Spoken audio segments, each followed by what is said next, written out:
Молодые люди, я прошу прощения, хочу вас предупредить о том, что в автомобиле камера висит. А у вас на камере что видно? Ну, она вот висит. Ну и что? Висит. Что видно? Все видно, что в автомобиле происходит. Кому?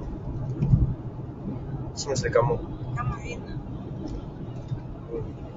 Не понимаю вашего вопроса. Ну, мне, это мой регистратор. А, это ваш регистратор? Да. Теперь понятно. Он и салон, и дорогу Вы снимает. могли бы сделать вид, что не видите. Ну, почему? Нифига себе. Ну, вы же в такси едете, серьезно? Да.